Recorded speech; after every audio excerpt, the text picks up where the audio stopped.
একটা হার, কিন্তু কোচ বলছেন এটা বাংলাদেশের মেয়েদের নৈতিক জয়। পিটার বাটলার বাংলাদেশ উইমেন্স টিমের কোচ, তিনি আরব আমিরাতের কাছে 3-1 গোলে হারার পর যা বলছেন, তাকে আপনি যদি ব্যবচ্ছেদ করেন অনেকগুলো অংশ আপনি সেখান থেকে খুঁজে পাবেন। তাই নিয়ে আমরা আলোচনা করতে চাই। তবে তার আগে শুনতে চাই পিটার বাটলার কি বলেছেন ওই ম্যাচ শেষে। You're disappointed when you lose any game, but I said beforehand, I thought the girls won a moral victory before they even stepped on the pitch.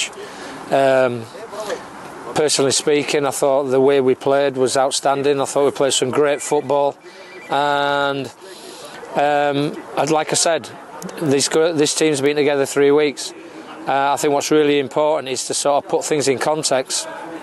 I'm sure people will have a wry smile and a little bit of a chuckle, but I've always believed he who laughs longest. And this is not about winning games for this is about development, and this is about preparing a team for SAF and moving forward to the AFC for future competitions. But I was delighted with the way we played. I thought we played some really good football.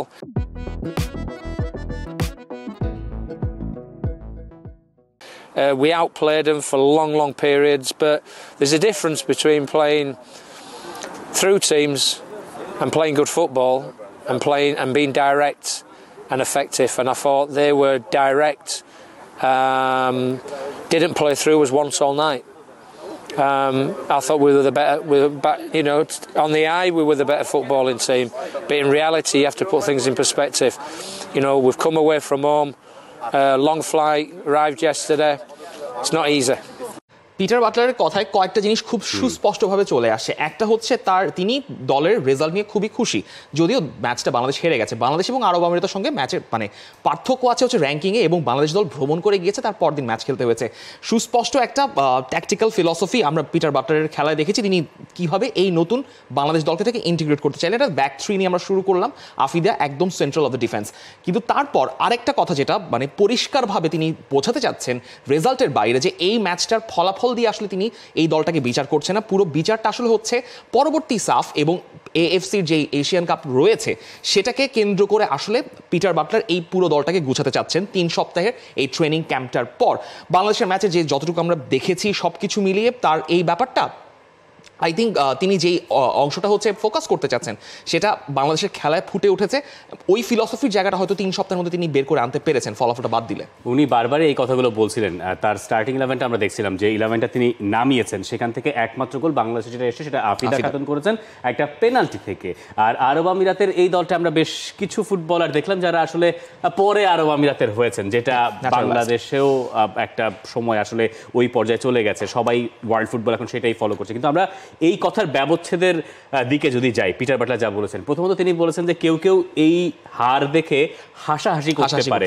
এই জায়গায় তার একটা পরিষ্কার খোঁচা আছে, যে যারা হয়তো চাইছে না যে দলটা ভালো করুক, এরকম কেউ চেয়ে থাকতে পারে, যদিও আমাদের বিশ্বাস যে এরকম কেউ আসলে চায় না।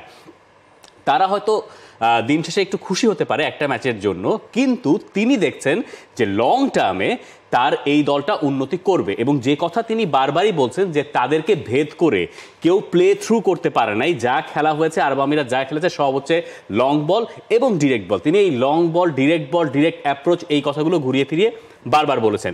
তার মানে যেটা বোঝা যাচ্ছে যে বাংলাদেশের মেয়েদের একটা জায়গায় যদি দুর্বলতা থাকে সেটা হচ্ছে যে ওই লং ডিরেক্ট বল যখন আসছে তখন এয়ারে হয়তো বলগুলো ফার্স্ট চান্সে বাংলাদেশের ডিফেন্ডাররা পরিষ্কারভাবে ক্লিয়ার করতে পারে নাই, যেখান থেকে গোলগুলো আসলে হয়েছে। কারণ যেহেতু এই খেলা কোনো জায়গায় বাংলাদেশে দেখা যায় নাই, আমরাও আসলে কোচ যা বলছেন দুজনের সঙ্গে কথা বলে যারা মাঠে ছিলেন সেখান থেকে ব্যাখ্যা করার চেষ্টা করছি।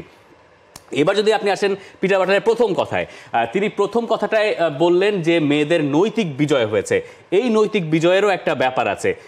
একে তো এই রকম ঝামেলা, তারপরে 3 সপ্তাহের ভেতরে একটা দল গুছিয়ে নিয়ে মাঠে প্রবেশ করানো, মনোযোগটা রাখা, সেখান থেকে 3-1 গোলের হারও তার কাছে মনে হচ্ছে এটা আহামরি কোনো সমস্যার কারণ নয়। তার কথাই আমরা বিশ্বাস করতে চাই। আর যদি আপনি শেষের অংশের তার কথার দিকে আসেন, তিনি এএফসি বা কাপের কথা, এএফসি টুর্নামেন্টের কথা বলছেন, সাফের কথা বলছেন, এই সব কিছু আসলে ঠিক সেই অর্থে এখনই ওটা নিয়ে আলোচনা করার মতো কিছু নাই। আগে তো আপনাকে আপাতত সামালটা দিতে হবে, সেই সামালের কাজটুকু মেয়েরা নৈতিক বিজয়ের মাধ্যমে মাঠে খেলতে নেমে পেয়েছে বলে তিনি ভাবছেন। এবং আরব আমিরাতে মাঠে খেলতে নেমে যে মেয়েরা নৈতিক বিজয় পেয়েছে তার পারফরমেন্সের আপটিক করার আরেকটা সুযোগ থাকবে ঠিক 2রা মার্চ, কারণ ফিফা ফ্রেন্ডলি এই ম্যাচটা 50 আরেকটা ম্যাচে আরব আমিরাতের সঙ্গে রবিবার বাংলাদেশ সেকেন্ড ম্যাচটা খেলতে যাচ্ছে। অর্থাৎ বাংলাদেশের যে পারফরমেন্সের কথা তিনি বলেছেন ফলাফল এর বাইরে সেটার হয়তো কিছুটা ইমপ্রুভ করার সুযোগ এই আরব আমিরাতের সঙ্গে সেকেন্ড ম্যাচে থাকবে, কারণ যেহেতু প্রথম একটা ম্যাচ খেলে ফেলা হয়েছে কিছুটা মানে সবকিছু মিলে পরিচিতি হয়েছে। ফার্স্ট ম্যাচটা বাংলাদেশ খেলতে নামলো আগের দিনই তারা আরব আমিরাতে পৌঁছেছে এর পর দিনই, এবং এইটা খুব সহজ কাজ নয়। শাহেদা আক্তার রিপা নাম্বার 10 জার্সি পরে খেলেছেন ন্যাশনাল টিমে, তিনি পাকাপোক্ত হতে চাইবেন এবং ইউএইর মেয়েদের সঙ্গে আপনি যদি একটা ফিজিক্যাল ডিফারেন্সটা দেখেন এই ছবিতে আপনি সেটা কিছুটা বুঝতে পারবেন, যদিও র্যাঙ্কিংয়ে আহামরি কোনো ফারাক নাই এবং এই দলটাকে বাংলাদেশ ইউএই দলকে হারিয়েছেও এরকম রেকর্ডও আসলে আছে।